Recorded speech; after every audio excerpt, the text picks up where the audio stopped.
Welcome back to the Wrong Advice Podcast. I'm your host, John Picciuto, and I'm very excited to have my good friend, Miss Daliah Bernstein. Hello. How you doing, my friend? I'm good. How are you, John Prosciutto? Picciuto, that was close, but good. I'm good. Can you give the listeners a quick introduction to who you are? Yeah. Hi, listeners. I'm Daliah Bernstein. I am a recent graduate from Muhlenberg College, and I'm just trying to find my way in the world. Woo, woo! Woo, woo! So Daliah and I met on, let's not get into specifics, but a TV show, web series Yeah. production thing that we did, I don't know, 4 or 5 months ago. Oh, my right? God, yeah. It's a Was it while that now. long? Yeah. And yeah, we had a good time and became best friends. We're besties. now. Biffles. And yeah, it was just a cool learning experience. And now what are you doing with your life? I mean, I'm still in the job hunt, but I've been doing some background work. So I was recently on Apple TV's new show, Brass Tactics, and Dude. Gossip Girl, and What? Marvelous Mrs. Maisel. It sounds exciting, but you're probably going to see like a very blurred out version of me, unless, or maybe not even at all. But it's fun to say like, oh, I was on the show and I got to see these people. Paid, right? Yes, it was. Thank God. That's good. Yeah, it's a lot of fun. So now I've actually just been auditioning for stuff, and I had my first in-person audition since like not ever, but post-college, post-showcase stuff yesterday. So it's really interesting and fun to get back out there. That's awesome. Yeah. So obviously you're graduated and COVID sort of fucked up probably the in-between years where you would have been doing sort of a bit of working and auditioning and school. How was that sort of like impacted like the last couple of years of your life? Yeah, I mean, I was originally supposed to graduate May of 2021, so it hasn't like been so bad, but since I'm like a theater major and also media comm, a lot of the courses I take are very hands-on. So when COVID hit and it was the fall of 2020, everything was online, and I was like, I'm not going to be paying like $60,000 to sit in my room and cry and also act and put on like a one-person show of Hamlet. Like, no, thank you. So I decided to take a gap semester with my best friend because we both are like attached to the hip, and we're both like, well, I'm not doing this if you're not. So I took that time to honestly get some career started. So I took a lot of internships with digital marketing.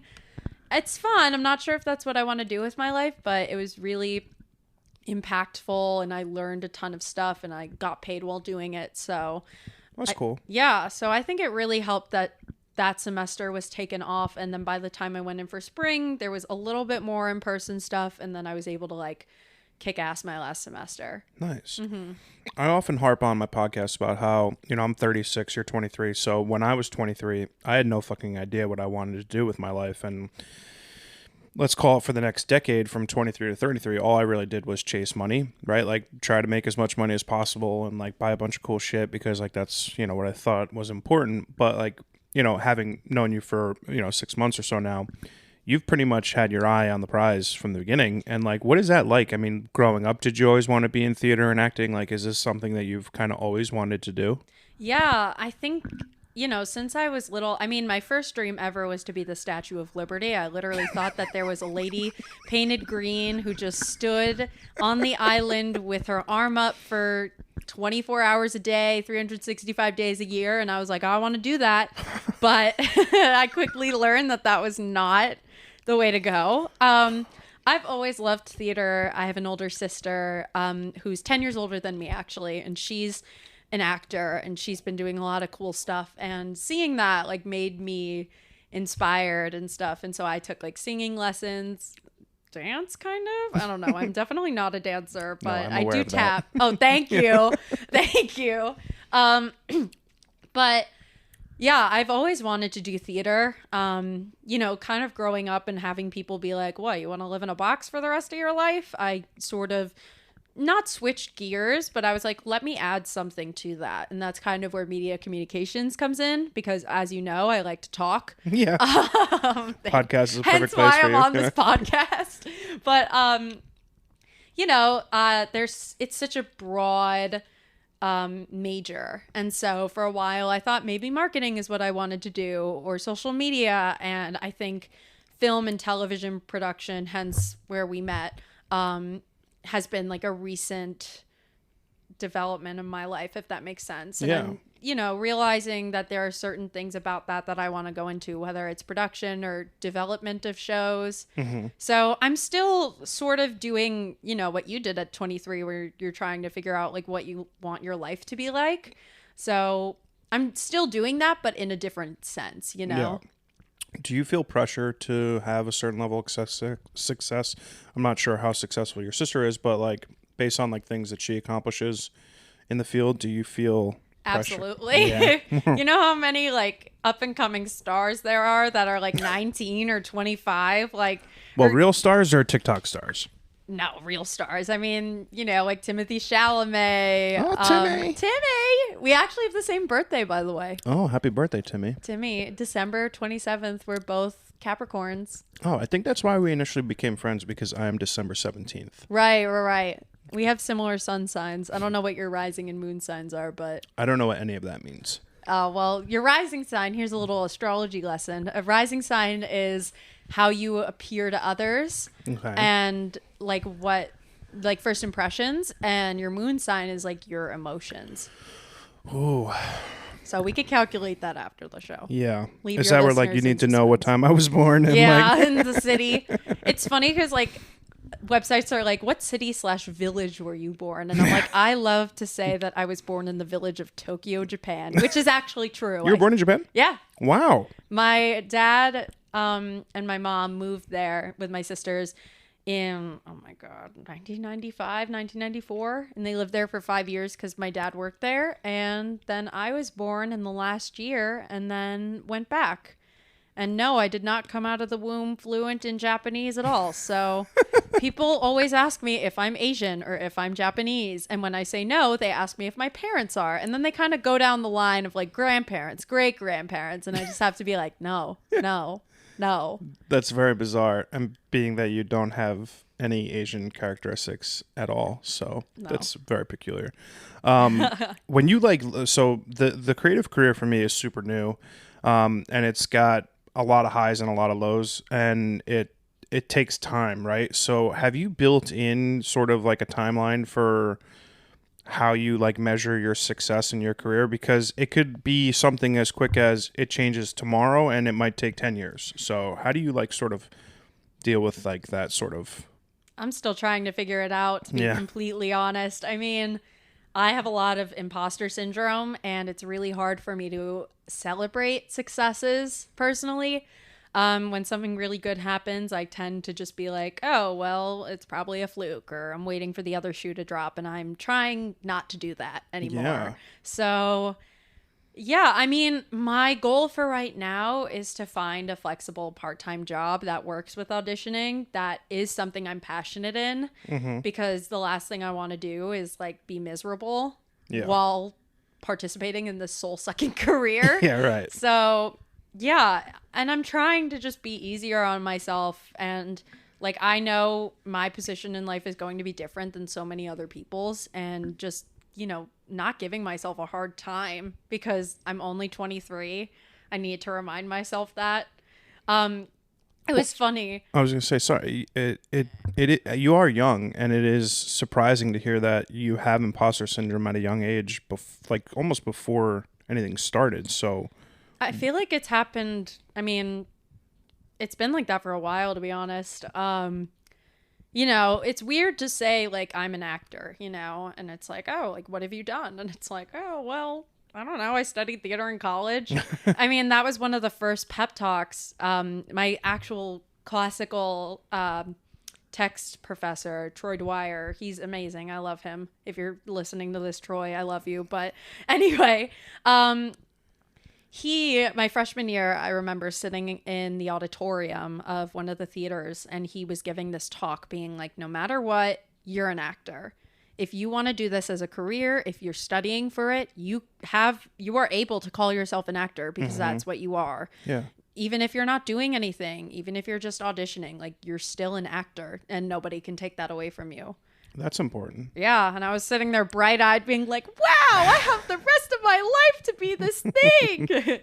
Well, I think that's like very important contextually because like before I had any semblance of a photography career, I was calling myself a photographer. Yeah. I think that is like equal parts manifestation and then equal parts like being pragmatic about the fact that if you're not putting out what you are or what you're doing, you're never going to have it. Absolutely. It's funny. I was going to mention before you talk about like success and, you know, having expectations of yourself. I found the other day, I guess I had a writing assignment in elementary school where you had to write your autobiography and I was like 10. Yeah. So it's like, how am I supposed to know what's going to happen? So reading that was like a whirlwind. I apparently got an Oscar at 25. Wow. Let's Doable, hope. I mean, you know? yeah, really, so easy. Hollywood, where are you? But yeah, that happened. I married a man in the army. Okay. Yeah, not sure if I want to do that now, but I'm not even thinking about it. You're a little young to worry about that. Oh yeah. I had like twins, one of which was named Hector. Okay. I literally cannot tell. I think I wanted to name my kid Bruce for the longest time. Because of Finding Nemo? Like, I guess so. And hi, Jaws. Bruce. Hi, Bruce. No, wait, that's the turtle. No, Bruce is the shark. Yeah, Bruce is a shark. Right. You sounded like the stone turtle for I was trying to do like the fish all friends. Bruce. Yeah. Fish are friends, not food. You know, actually, the shark in Jaws is named Bruce. Didn't know that. I guess it's just a common stereotype for sharks. Yeah. We should end that. Yeah. Name it like Bob or something. Or Clifford. Like, yeah, or like names for people we hate. So I call every shark Madonna. Madonna. You hate Madonna? Yeah. What? Yeah. I mean, she's just like a horrible human being, I feel like. And she Oh. just sold an NFT for like $350,000 of a tree being birthed out of her vagina. Oh, wow. And yeah. Yeah, I'm really not updated in the Madonna drama, but... Yeah, she's just so fucking weird human being. Right. But I digress. Well, Madonna, if you're listening to this, Yeah, then she's definitely listening. turn it off, Madonna. She's for sure a active subscriber and commenter. 5 stars. Right, exactly. You have like so much to look forward to in your life. What fears do you have in terms of your career, in terms of like the next 5 years of... Let me just pull out my long list. Well, fears. I mean, if we're being very existential and like deep, I think recently just the development of the world. It's fair. I'm not worried about like abortion, but like, you know, I'd like to think that I have the option. Yeah. And well, we live in states that should be fine. Yeah, but you know, which is a horrible thing to have to say, but it's like...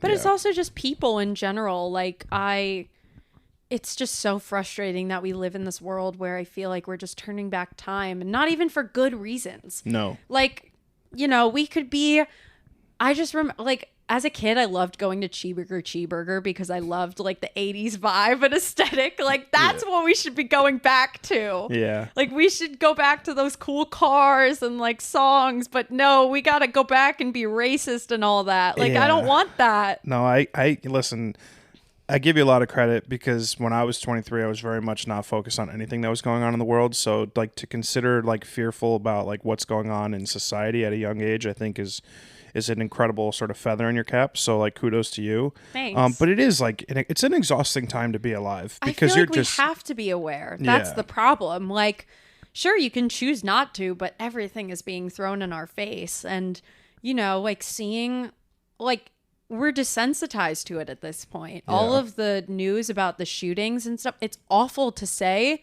but it's happened so much that we're all desensitized. We know that it's a bad thing and we know that it's, you know, quote, racially motivated, unquote, when really it's a bunch of white supremacists. But it always is, right? Yeah. But it's just, it's so difficult, you know, like another day, another dollar, another day, another shooting. Like that should not be the way we live. Yeah. No, I mean, it's just like... I have a reoccurring thought on Twitter, and it's just like we live in the most exhausting time to be alive because we're constantly inundated with bad news, right? Literally. The news I don't watch because it'll be an hour-long program. 58 minutes of it will be like this shooting, this mass murder, this abortion thing, like all the stuff that's just gonna like stress you out and make you miserable. And then, oh, a dog found his, family after they moved 300 miles away. It's like, oh, cool. That was why I watched the news, to just be like fear mongered. Yeah, it's horrible. Yeah, I mean, I try not to watch the news a lot. I tend to watch a lot of similar shows, not like to the news, but I watch the same shows over and over again just for some sort of sense of normalcy. SpongeBob, The Office, Arrested Development, like fun, easygoing stuff that is like, oh, well, that's not happening. Yeah. No, I totally appreciate that. You mentioned imposter syndrome. You work you're trying to enter a very competitive career. Yep. How do you deal with confidence issues? Because I would imagine, when you have successful auditions for things like Gossip Girl and Marvelous Mrs. Maisel. Oh, that was not an audition. You just apply online. When you have successful opportunities that come to you, that's got to make you feel good, right? You get this opportunity, you do it, and I'm like, oh, I fucking did that. But there is a constant amount of rejection in your industry, and I'm just sort of curious how you sort of deal with that. It's really hard. It's really hard when you're also anxious a lot and depressed a lot. And, it hasn't been easy. I've had people ask me, like, if it makes you so anxious, why do you do it? And it goes back to the classic answer of, like, but I love it. Like, it's what I'm supposed to do. It goes also back to, really making sure that you're celebrating your accomplishments. And I've had a lot of trouble with that. You say that it should make me feel good that I'm on these shows and being like, wow, I did that. But a lot of the time, you said, oh, you auditioned for it. And I immediately was like, nope, you just apply. Like anyone could do it. Belittling not anyone can do it, right? Because you do have to get picked. Yeah. I mean, exactly. And that's something I'm working on, it's definitely hard. The rejection is a lot, but I think as you go forward, you develop sort of a tougher skin and you learn, it's not personal. And sometimes it is. Sometimes like people will look at me and be like, oh, she's too tall. Like, fine. Right. They're lost. Or your hair's too curly. My hair's too curly. Or she wears glasses, which is really frustrating on its own. But, you can wear contacts. Well, I recently started wearing contacts for one eye because I'm legally blind. So if there was a musical about me, it would be Legally Blind, except I'm a brunette Jewish girl that could not get into Harvard. Maybe like walking around the campus, but like admitted, no. So I think you should write that. Oh, that sounds great. Lord, yeah. I guess I'll like parody all the songs. So yeah. I don't even know. I'm like trying to find a good pun. It'll come to me. Okay. But yeah, so for the longest time, it's been like an uphill battle with contacts because first of all, they're impossible to put in. Yeah. I wear glasses, so. Yeah, I mean, it's easier. Also, like, I remember when I got contacts and the lady was like, this is how you do it. And she did it in like 2 seconds. I swear it took me like 30 minutes. And I was just sitting there poking my eye. And this woman was giving me this look as if like, come on, I hate help. This job already. You're making it so much worse. Like I kept apologizing and she's like, let's try this method. It was like, oh my God, it was rough. But I wasn't allowed to wear contacts because I had surgery when I was like 6 months old. Oh, wow. Because I had cataract surgery. At 6 months? Yeah, I was like one of the, I guess feather in my cap, one of the youngest people to get cataract surgery. That's impressive. So I'm like Benjamin Button over here. But yeah, so, they didn't want me to go blind in another eye or legally blind in another eye. So they're like, hey, we need you to have this barrier. Like I wore glasses when I was little. Mm-hmm. And my grandma would always make a joke that when people would ask me like, oh, what does she have glasses for? Like at 6 months, she'd be like, oh, for reading. Yeah. So, and then be like, oh, okay. Yeah. So, but that's got to be hard though, right? Because like in an industry where it is very much visual as much as talent, that's got to like give you anxiety, like you said. Yeah. I mean, it's less about anxiety and I think more frustration about the fact that like, I think about 90s movies with Princess Diaries and She's All That, where the girl takes off her glasses and straightens her hair and oh my God, she's pretty now. Yeah. I was a camp counselor at my sleepaway camp, which I love, but one of the kids one time, I think I was just, existing and I had curly hair. I have curly hair and glasses and she said 10-year-old was like, hey, you look like Mia Thermopolis before she got pretty. Is that from Princess Bride, right? Princess Diaries. Princess Diaries, right, yeah. So, oh my God. If only it was from Princess Bride, except I think I would be the marriage is what brings us together character. They wouldn't let me be the princess, not then. All right, well, maybe fine. now, we'll see. But, you know, it's frustrating that, like, that's the standard. You know, if you have glasses and curly hair, you're not pretty. You're the thing that needs to be fixed. And I think one of the really fun things I love about SpongeBob is that Princess Mindy in the SpongeBob movie wears glasses. Yeah. Like, there's no Disney princess that wears glasses yet. Or, I don't know, a Jewish Disney princess. Yeah. Like, I'm waiting for her. Come on, Pixar, get on this shit. Exactly. Mindy's the closest thing I have to a glasses-wearing princess, and she's a mermaid, so that's not even realistic. But you know what's funny? I guess I never thought about that, like, being that I'm not a female, but there's not very much inclusivity from a Disney princess perspective. And if you're a young girl growing up watching these movies and you don't see yourself, that's got to be difficult. It's so toxic. I mean, Yeah.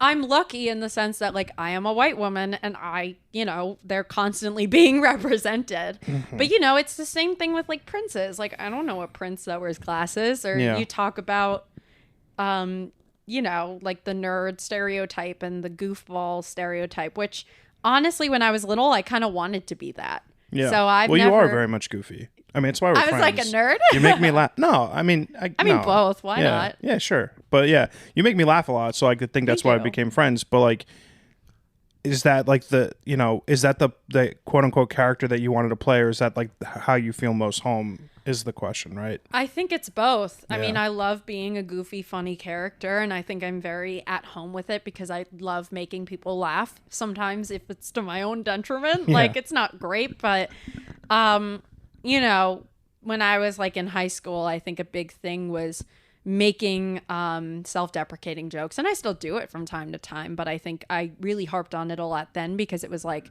if I could make people laugh, that'll make me feel good, even if it's about me. Yeah, like, well, it's a defense mechanism. Yeah, absolutely. Yeah. Yeah. Well, it's tough. You know, I've had this irrational confidence in myself from a young age, whether it is like aesthetically, I think I'm like very comfortable in my own skin, or whatever I will do in life, I'll be successful. And it wasn't until the pandemic when I lost my job where like I sort of lost, you know, a sense of who I was and like my place in the world. Mm-hmm. It was a very off-putting sort of like knock me off my axis sort of feeling. Because when I was in my 20s, I knew I thought I knew who I was, and I thought I knew what I wanted, obviously with the benefit of therapy and you know, learning a lot about myself. Mm-hmm. You know, I realized I was doing things for the benefit of others and not myself. Right. But yeah, it's one of those things where I've always felt incredibly comfortable in my own skin, and I think one of the things that you learn as you get older is that continues to grow as you get older. So like the good news is wherever this career takes you, you'll be feeling much more confident in yourself as you get older, because you just start growing into like the feeling of being safe and like, you know, calm in who you are. Yeah, I think honestly it's good. It's hard because, you know, if you have too much confidence, you're egotistical and you're a narcissist. But I think it honestly is good to have that bit of confidence, especially, you know, in high school and college in your 20s. Like, it's just, I don't even know, you know? I think the thing that trips people up is like being humble, you know? Oh, yeah. So I think that's like if you're going to be confident, you need to be humble and you need to be supportive of others. Mm-hmm. Like, it's not going to be about you all the time. And if you want to be hyped up just for the sake of yourself, like talk to your mom or something, like, or just be straight up and ask for it. You know, my friends and I talk to each other and we're like, hey, I'm having a bad day. Like, can you hype me up? And we'll just send voice memos being like, you go, bitch. You're the baddest bitch in the entire world. Like, hell yeah, I support you. And like, that's fine. And that's okay. And you can ask for help. It's when you're like fishing for those compliments by being like, oh, I look terrible. Like, not even. I mean, when someone's like, no, you're beautiful. And you're like, oh, really? Like, oh no, like, oh, this old thing. Like, and I like obviously make it a bigger deal and over exaggerate. But Well, I think it's nice to have friends like that. Like, I will say I've got a very good group of guy friends that I've been friends with for an unfortunately long period of time now. Unfortunately. Well, I mean, it's just because I'm old, right? So I've like had the best, like a group of guy friends that I've been friends with for over 20 years now. Right. Which is just like a crazy long period of time. But like, I don't know that I would ever say to them, hey, like, I'm not feeling confident or I'm the ability to be. I tell my friends all the time that I love them and I'm here for them. And like, you need something, call me. You need to talk about something, call me. Because a lot of times it could feel like you don't have the ability to be vulnerable about the things that you're thinking or feeling. So that's got to be nice to be able to be vulnerable with people who aren't necessarily your family. Yeah. I mean, it's not everyone. I think I have like a couple, like maybe 2 to 3, 4. And that's even like, that's more than enough. All you need is like one person to be really, really comfortable with. And I agree. I've always been sort of the, like, if you need anything, I'm here. I'm always here for you type thing. But, I think recently, especially when it comes to like friends that aren't necessarily good friends or sort of toxic and soul sucking, you need to put yourself first. And that's been a really hard lesson to learn. But it gets easier as you get older. Yeah, of course. And like, I'm learning that now. And I feel like, unfortunately, I've had to cut toxic people out of my life, throughout my life. And it's so relieving. And the difference between how happy I am now versus how happy I was then is just astounding. Yeah, that's great. Yeah, it does get easier as you get older because you start realizing that the people who take up time in your life have to have a place there, right? Mm-hmm. You can't spend energy on people that are not going to reciprocate that energy back to you, right? Yeah. And that's not something that you know in your early 20s. You really don't. But it's like having that ability to understand someone's place in your life long term at a young age, crucial. You save yourself a lot of headaches over the next literally 5 to 10 years. I know. Nothing that Advil couldn't help, am I right? But I mean, it's also thinking of yourself as a main character rather than a side character. And that's also something that I've had trouble with. But I feel like, I've been doing a lot of writing just for fun. Mm-hmm. I mean, I had like a period. Fiction or personal, like writing? I think now it's kind of both. Yeah. It used to be like fan fiction, which I'm not getting into because I'm taking that to my grave. The fact that I even mentioned it is hilarious in itself, but we'll cut that. No. Yeah. I don't care, but I'm kidding. Warts and all. Yeah. But I think it's been a really nice outlet and like just to, write down my crazy cynical thoughts. And I've been doing a lot of screenwriting, especially about post-grad. Mm-hmm. I've been like, I have some situations where I'm like, this is literally like what would happen in this film and like what would it be like if it was like this. So it's really fun and interesting and making myself that character and just being like, okay, well, how can I take this, what happened in my life, and put it on paper? Well, it's nice when you don't necessarily recognize yourself in like cinema or in TV shows to sort of create your own thing, right? Absolutely. Like making your own story around like the person that you are and how you identify to like, hey, you don't have to be, the captain of the football team to have a movie made about really. you, right? I don't think I'm ever going to be a captain on a football team with maybe my the noodle dance arms. team. But like, you mentioned she's all that. It's like one of those things, right? Yeah, absolutely. I mean, it's been, I feel like New Girl, I feel like it's very refreshing to Favorite see that. show. I loved it. Yeah, we bonded about I'm this. pretty sure I told you to watch it. I feel like, I know You I might have joked. But no, like, you didn't. I've seen it before I even met you. I know. You just want the credit. I do. It's literally I rewatch that show more now than ever. It's just so, I mean, well, fucking if I rewatch Winnie the it again, Bish. Winnie the Bish. It's just the best show. If I rewatch it again, it'll be because of you. So Thank you can you. get that clout. I approve that. Yeah, I'm an influencer for New Girl and New Girl Only. New Girl and New Girl Only. Honestly, yeah, I love all the characters are just so good. Winston. Like, yeah, Winnie the Bish. Winnie the Bish. Oh, I was trying to do a Schmidt impression. Yeah. It did not work. Winston! Where are my driving moccasins? Like, it's so good. No! No! So good. A white man. No! So good. So you're like sort of on the precipice of like life, right? Like, and I mean that in the general sense of like, you're done with college and now is when like all the fun sort of starts. in a career that measures success by like accolades and by, social media and like followers and all that shit, I have two questions for like, what is your biggest dream? And also like, how will you measure success if it doesn't include like a gold statue at 25? Well, I'm already not counting on that, so that's easy. My ultimate dream, and I feel like I say this at every interview, I want to be, and I know it's like physically impossible because I can't be her and I'm myself, but that's like better in a sense. I want to be like Phoebe Waller-Bridge. Okay. I think she's absolutely hysterical. She's Yes. 5'10", Wow. so like me too. Are you? Yeah. Wow. I don't know. If I'm 6 feet, I'm saying I'm 5'10". I Fair. hope I'm not 6 feet. But anyway, She's hysterical. Fleabag is. I love Fleabag Yeah. and Crashing, and she's just so authentically herself and hilarious. And the biggest dream is to not only be that, but also just writing and creating and starring, kind of like Lin-Manuel Miranda, but like not a meme. Yeah. At this point, or like Issa Rae, like Yeah.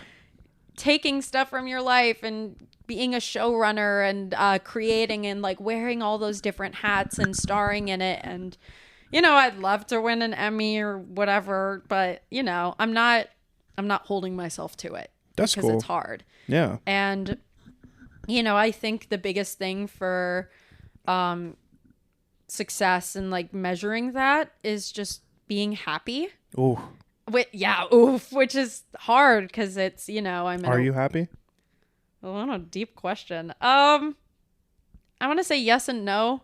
It's hard. Yeah. Well, it's multi-layered. It's not very, very multi-layered. It also depends on the day. Today I felt really happy. Yeah. I don't know. I just like driving, and I love driving. I think just, having that time alone in the car for however hours. I mean, it was only in an hour and a half, but I was able to like sing and talk to myself like a lunatic on the road, and people I'm sure looked at me and were like, what the fuck is she doing? But it's happened before. It's fine. But I was like, what were we talking about? Being happy. All right. That thing. Having a purpose. And if I feel purposeful, then I'll feel happy. Do you know what your purpose is? No. Yeah. Like, so that's which gotta. is like, how am I supposed to know? Yeah. But I feel like my purpose today is coming here, being on the podcast, hanging out with you, taking some photos, Mm-hmm. Like, It doesn't have to be like the purpose. It is just the daily purpose. Just having something to do. Yeah. So well, it's easy. I mean, it's like not easy, right? Because at the end of the day, you have a job that can consist of going weeks without doing anything, right? Without auditioning, without doing the job of acting. So that's I feel like recently though, and I've like been seeing posts about this, like whatever you're doing, even if it's small, it's one step closer to your dream. Ooh, love that. I love that, right? Yeah. So even like sitting on the train, getting a COVID test for this background work, or going to an audition that may not even work out, it's one step closer to your dream. 100%. And I go through the same sort of thing, right? Because, for all intents and purposes, I'm not even 2 years into this career, right? Oh, I thought you were like 10 years on. Oh my God, thank you so much. Greatly appreciate that. No, I lost my job in August of 2020. So it's not even 2 full years yet that I've been doing this. What were you doing before then, if you don't mind me asking? So I worked in many sales jobs for a long time. In March of 2020, I took a job with a real estate development company. And, it was just like one of those examples of it was everything that I thought I wanted. March of 2020, the beginning of the end. Yeah, so my first day was in the office. My second day was in Texas. My third day was in the office. And our fourth day, we went remote. Wow. So, so it was like one of those...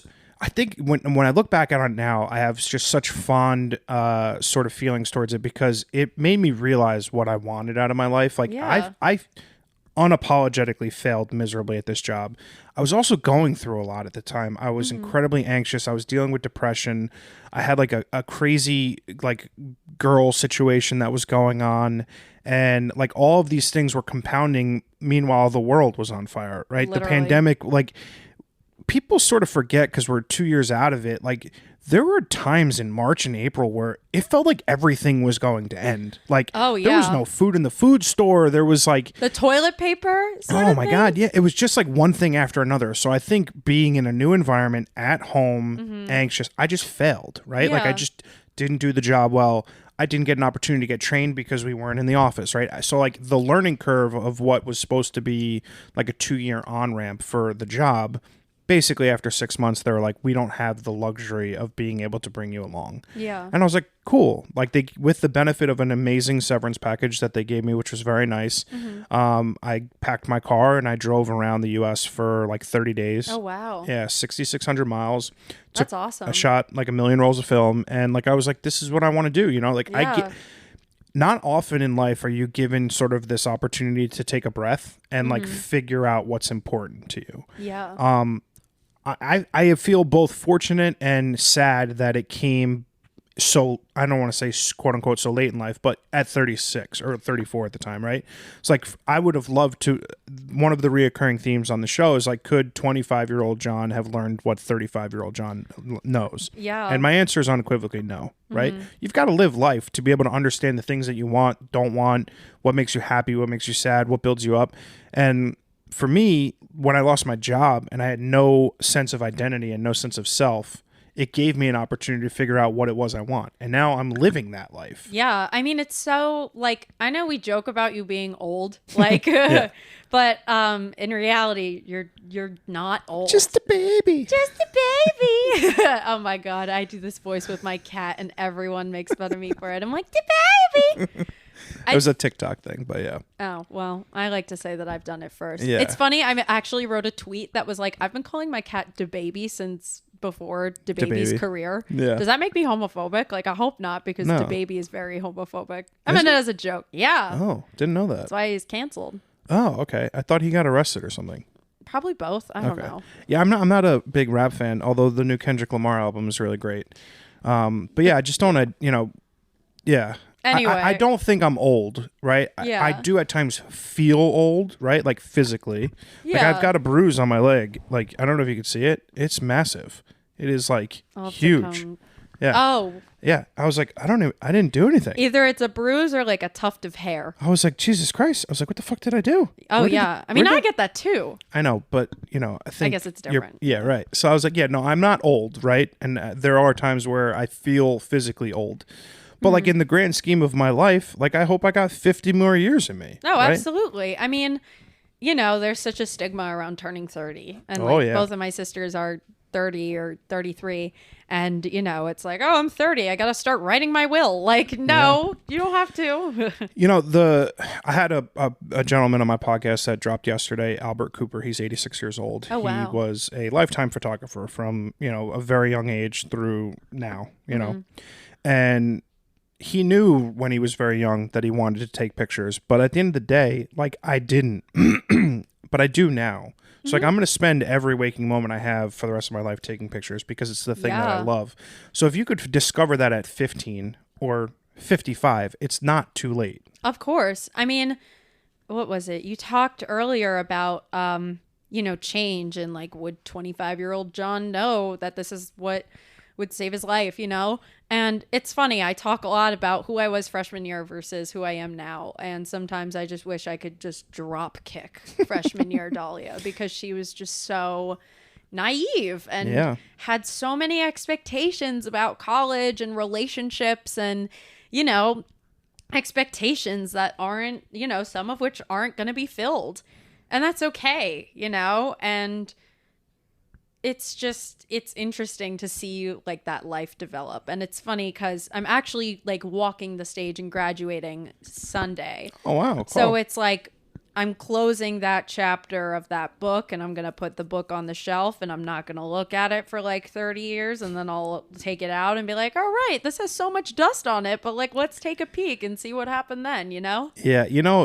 There's a lot of pressure being young, right? Absolutely. There's pressure to figure out who you are. There's pressure to be in relationships. There's pressure to have success, right? And it's all compounded by social media and like the idea of FOMO because like Joey from schools in Fiji, I'm sitting on Long Island not doing anything, right? literally. So it's like there's all this like perceived thought that everyone's doing something so much better than me, when the reality is it's just a matter of your own timeline. It's also like the stigma of staying home and living with your parents. Like I graduated college in December. I am still living at home, and like, who knows when I'll leave. And there's, I feel like there's a little bit of pressure for me to like get up out of there, but I'm making this decision for myself. And I know if I leave now, like, sure, I maybe have like a couple months, but I don't have enough to like sustain myself for the rest of my life. Let me let you in on a big secret. Yes, please. Don't rush out of your parents' house. Oh, yeah, no. First of all, rent prices are fucking astronomical. If you could see what I'm paying for this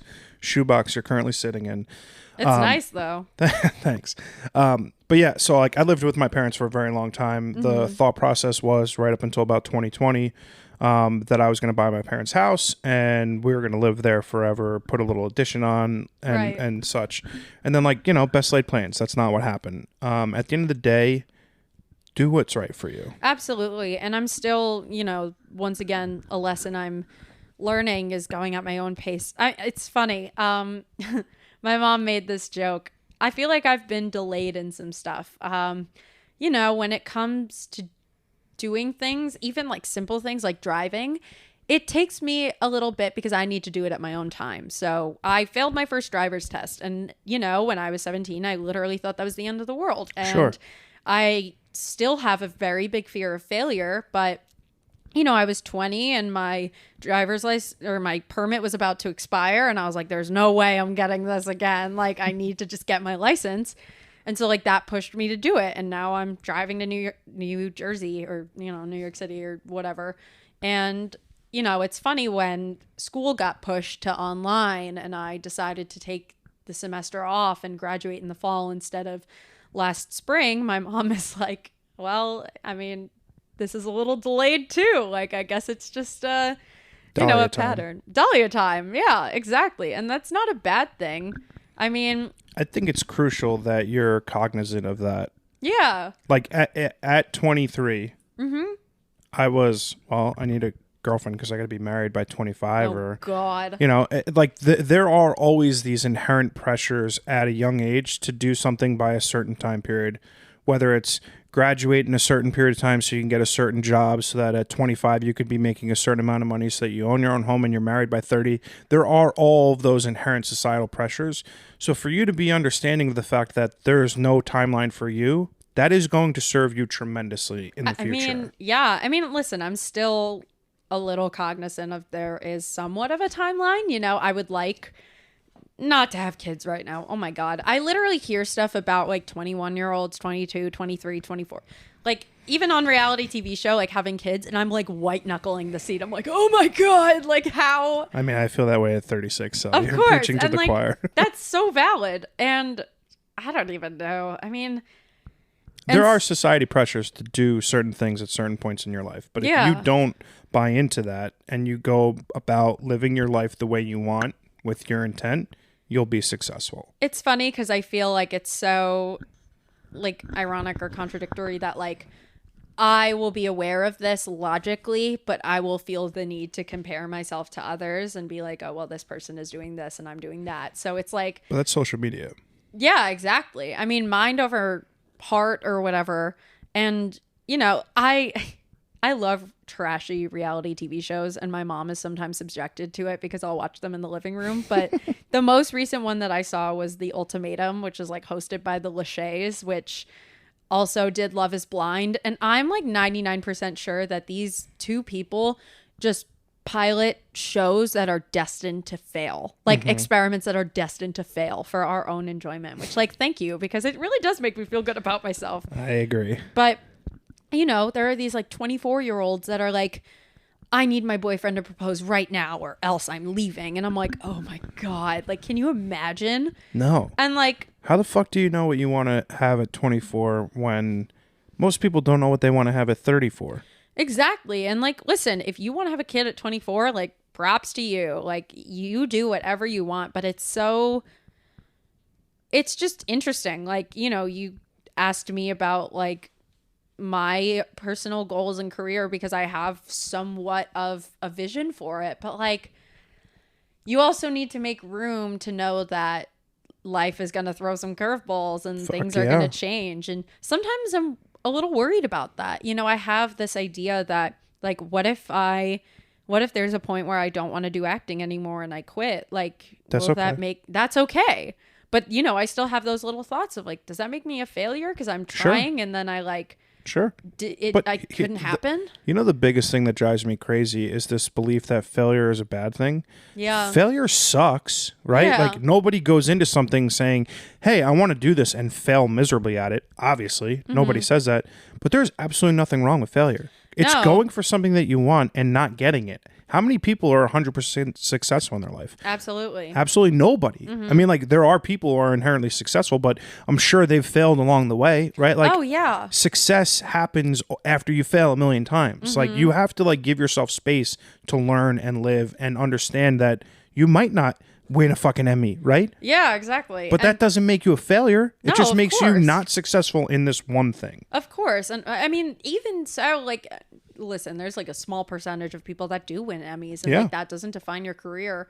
And like, I remember I was abroad and like one of the first conversations we all had was about failure. And, you know, we've all come to the realization that everyone's definition of failure is different. So is everybody's definition of success. And so is everybody's definition of love, you know? Ooh, yeah. Like, it's so interesting. There's this stigma and there's this like weird nervous energy or like pressure about failure and success or even love, and it's like we don't even know how to define it. Yeah, you know what it is, and the what it really boils down to, in my opinion, is that fear of failure and that fear of like not succeeding in life and love and a career and everything. Personally, I believe is driven by social media, right? Absolutely. Because I can't post online, hey, I just shot the cover of Vogue, I'm a failure, right? Or if it's like, because I don't have a significant other to flaunt on social media, I'm a failure in love, right? But that's bullshit. That's Yeah. not actually true. There are tens of millions of people who are going through life the exact same way, but they probably don't think themselves as failures. Yeah. It's just because we believe that because we see something scrolling on our phone, that makes it a fact of life. It's fake. Oh my God. You know the amount of pictures I have of myself crying that I like don't post? Like Please do. I don't think people need to see them. But that's real. And It is real. Yeah, I mean, like, so Twitter has become a pretty cool space for photographers and artists lately, which I find incredibly satisfying because it's my favorite social media. But I've been able to like sort of cultivate this community of friends online in this space. And the vulnerability that everyone shows in this space is wonderful. But the truth is, people don't show vulnerability. We talked about this earlier. You crying on a daily basis or whatever is so true. But like So you true. won't show, you won't tell, because that No. would cause you to be vulnerable to people. I mean, it's funny. I used to think that I was a very, not like closed off, but I used to think that I had walls up and it was like so hard for me to open up. And now I'm like, all right, what do you want to know? Like this up on trauma or hey, like the young years. Like I got to be honest, that is going to be crucial to you long term, and it's incredible because at 23, 25, I was not open about anything. I was the most closed off. People saw what I wanted them to see. People like's impression of me was very pertinent to the persona that I wanted people to have. It was very much not tied into the reality of how I was feeling, how I was thinking, and what I sort of felt like I was doing in life. it's hard though because you know, I feel like going back to that main character versus side character issue, I feel like throughout life a lot, and I'm still learning this, you need I felt like I needed permission to open up or permission to talk about myself. And because I've been in like one-sided relationships where, you know, if Dating wise, you mean? no, like Oh. friendship wise, I don't have a lot of dating experience, but like, you know, that's another thing I'm figuring out. That's okay. Yeah, no, Yeah. listen, I could care less. I don't care. Good. Like there are times where I'm like, oh, a boyfriend would be nice. And then I'm like, commitment. But that's like everyone. But Yeah. anyway, with friendships, you know, and it's about like cutting those toxic people out of your life and realizing that you don't need permission to feel things or you don't need permission to talk about yourself. And like, yes, you should listen and actively listen and let other people talk because they also have amazing things to say and celebrate. But, you know, make sure that you're doing what's best for you as well. Yeah. I mean, that's very, very smart for a very, very young human being. Thank you.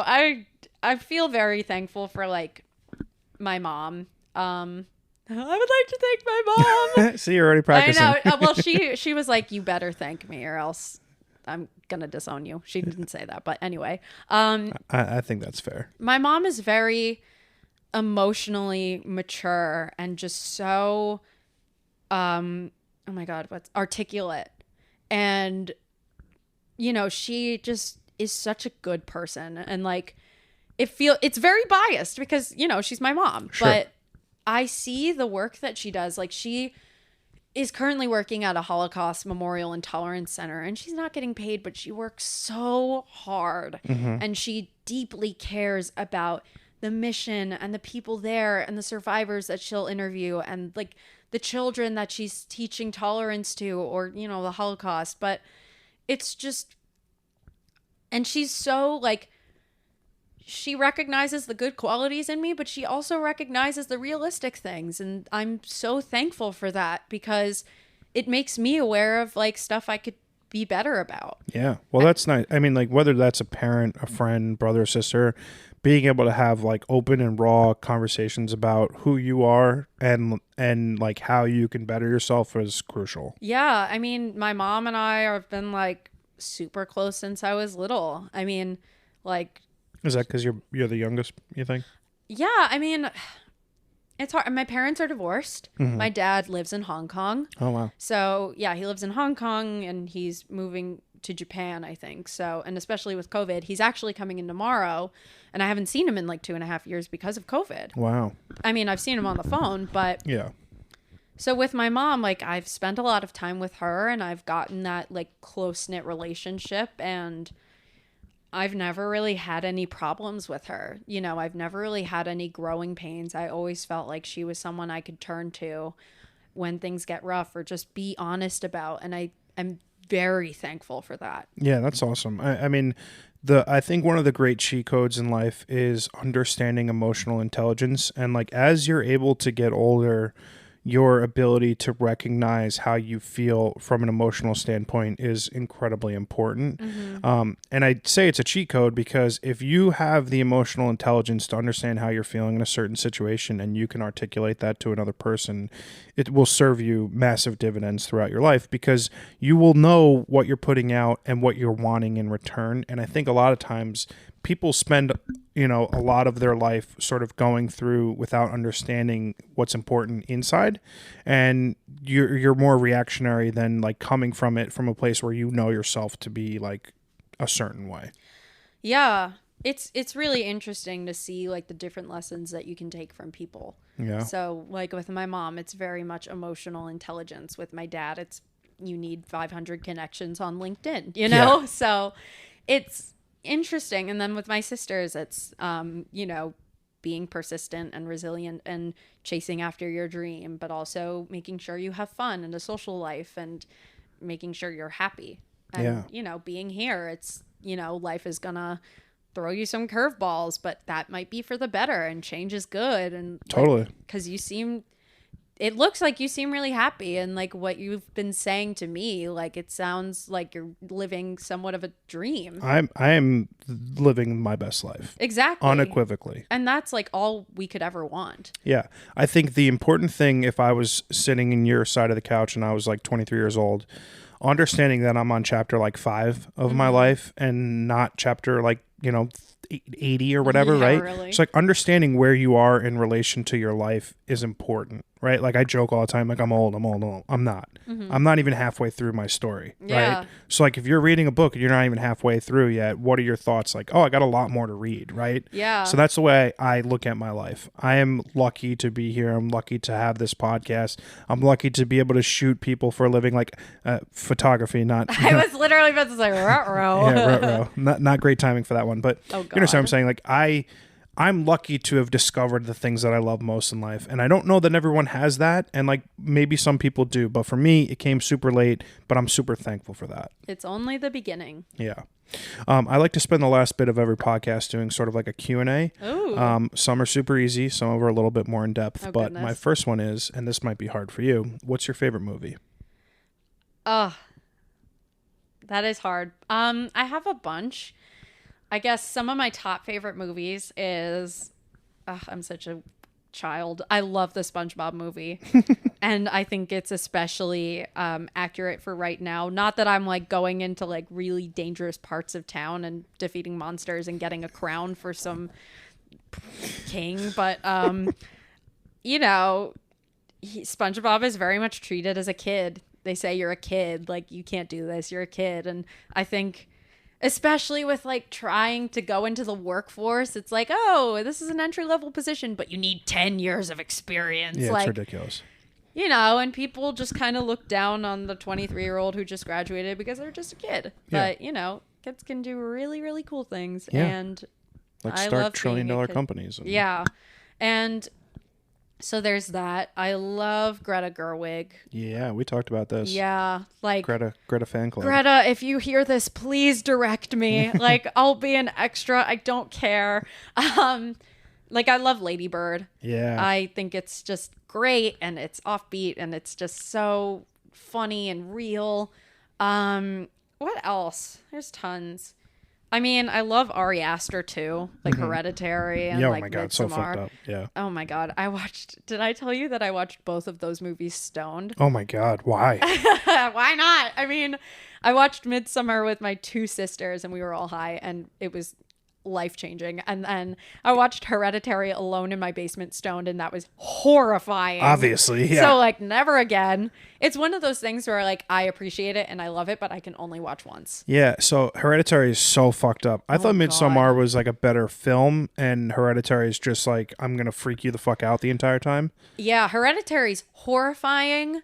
Midsommar is creepy. Yeah. And it's like, especially that daylight element where it's like, you think it's fine because it's in the sun. And it's just such beautiful, it's so beautifully shot. Oh, like, yeah. He's a master at storytelling, even if it's like some of the most fucked up shit I've ever watched. Absolutely. He wrote like a really short film, and I don't remember what it's called, but it's the most popular one, and even that's like super fucked up. Yeah, that boy needs therapy. Yeah. Oh, absolutely. But hey, he's making art, so.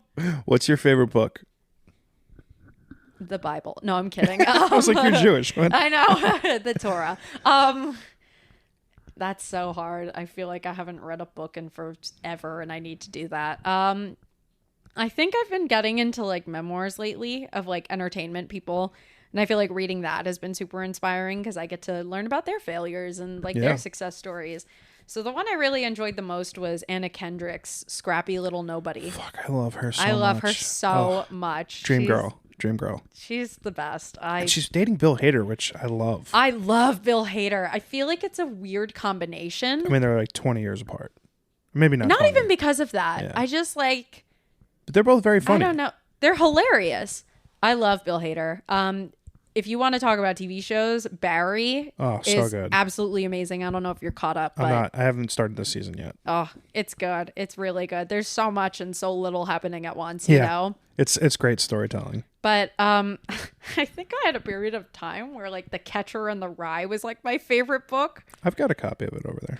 Yeah, I mean, I got one too, but like I can't even tell you why. Like, I think I was like, this is a classic and I must be educated. So there's a couple books that I read every year, Catcher in the Rye being one of them, The Alchemist being another one of them. And I like to see the way they impact me differently on a yearly basis, because I think they're the kind of books that can give a clear indication of sort of how I'm feeling, right? Yeah. Like, so if I read The Catcher in the Rye and I feel super sad about it, maybe I'm not in the best headspace. If I look at it and I could read it sort of like in a positive light, even though it's an inherently negative book, I think like that gives me sort of a context for like how I'm feeling. I think I really like the relationships aspect, like Holden and all the people that he interacts with. And I haven't read it in a while, but like, was it Sally? Is that like the girl that like, I don't remember. I can't tell. But like one of those like romantic interactions I really just enjoyed. you know, because he's very much a nihilist and Yeah, a little bit. phony. So it's interesting to see how that plays into all the different relationships. Yeah. What's your favorite food? And ramen food, and for a while it was also milkshakes. I Like love that's not a milkshakes. food. I mean, like you could put everything I just listed into a milkshake, but that would be absolutely disgusting. No. So not a fan of that, but yeah. Cool. Do you believe in an afterlife? Oh my God, we literally went from 0 to 100. That's the idea. Oh God. Like I don't know. Because like it's weird. I believe in heaven. I'm not sure if I believe in hell. It's either it's just blackness or you're actually just watching life from up there. I'd like to believe that there's something more. There's something more than this provincial life. Like, I'd like to think that there's something more, but also, like, you know, I think that reincarnation is real. And I like believing that because then it's like, okay, my soul is injected into this bumblebee or something, or like a pebble. Well, that'd be not ideal, but yeah. I mean, listen, I would love to come back as a cat. My mom gives me shit for this constantly because she's like, cats do nothing. I'm like, that's the point. They don't have to worry about taxes or the world. Neither do you. Not yet. Well, not yet, but like, they don't have to worry about their purpose. They just sit around. Like, my cat has been chilling on my beanbag for like days on end, and I'm like, that is what I want. Like, that sounds like the high point of their life, and that's fine with me. It's a very low bar. Yeah, okay. Really. What's the best piece of advice someone's ever given you?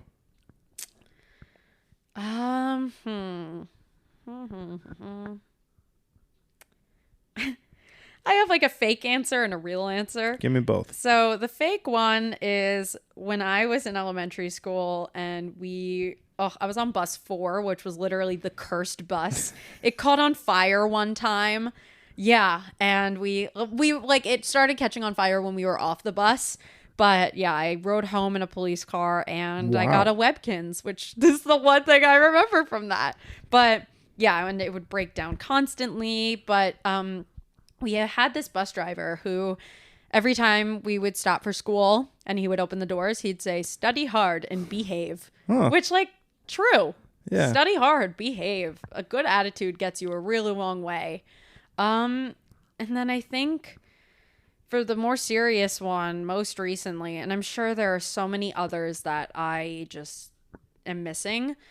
Most recently has been one that my directing professor in college, when I took it in the fall, told me. And it was a rule that we had in class, and it was fuck articulation. Because there are sometimes things that are just impossible to say.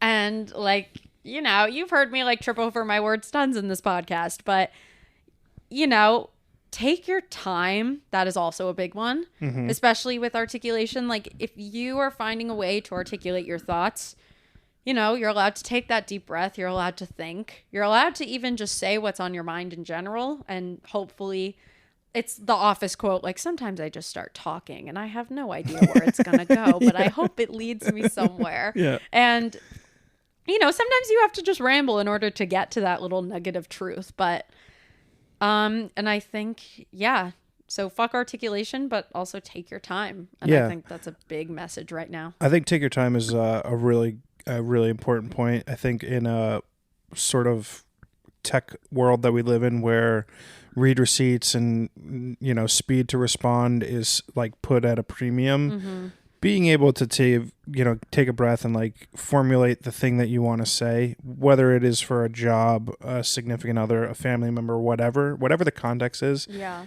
Not rushing to respond is a great lesson to learn. Also, nobody cares.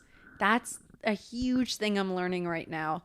And I was thinking about this on the way over, like the perception you have of yourself versus everyone on you, like, you're overthinking it, dude. Totally. Nobody cares that much. Like, congratulations on thinking that the world revolves around you, but like, that also will make you miserable. Totally. So nobody cares. It's a lot of pressure on yourself. Yeah, give yourself a break. Give me a recommendation for something that you've recently consumed. Could be a podcast, it could be a movie, a TV show, a book, just something that you've recently watched or consumed that you'd like everyone to check out. Well, shout out to the Wrong Advice podcast. So if you're listening to this now, you're doing a good job and continue to consume it. But recently consumed. I recently watched Heartstopper on Netflix, and it is so adorable, and just it's like about a queer love story between two boys in London, and it's just so heartfelt and romantic and sweet, and it's just like we need more of that, you know. And it's sad too because, like, you know, there are some closeted people in the show, and it's just sad and hard to see like them live through that life. So I really recommend Heartstopper. It's a really cute like way to sort of distract yourself from all of the really, really hard, emotional, sad things in life. Nice. So it'll make you think, but it will also make you feel very warm. I like that. I recently watched Candy on Hulu. Oh, I haven't seen that. What's that about? Jessica Biel, without giving too much away, it's fucking wild. It's entirely too short. I think it's only 5 or 6 episodes. Oh, wow. Jessica Biel is incredible. So good. It was okay. I really liked it because she was so good on it. Right. I don't know if, like, you know, it's hard to say that something that's only like 5 or 6 episodes is like great, but she is so good that it's like if you saw Inventing Anna. Oh, Anna Delvey. Yeah, so like Jennifer. Run it again. Is her name Jennifer Garner? Yes. Jennifer Garner. Is that her name? Yeah. Weird. Wait, Julia. Yeah. She Jennifer is Garner's someone else. Yeah, it's Ben Affleck's ex. Yeah, I was like, that doesn't make, that's not right. Okay, Julia is incredible in that show. Oh my god, the show's not good. Like, she is incredible. Yeah, the show itself is not great. Have you seen Ozark? Of course, she's incredible. She's phenomenal. We, like, my stepdad and I watch it together, and we just finished like the whole thing, and it's just wow. She gives an absolutely incredible performance. And I think that's sort of similar to Candy because Jessica Biel's so good, but the show's not great. Yeah, I mean, honestly, like, that's another thing.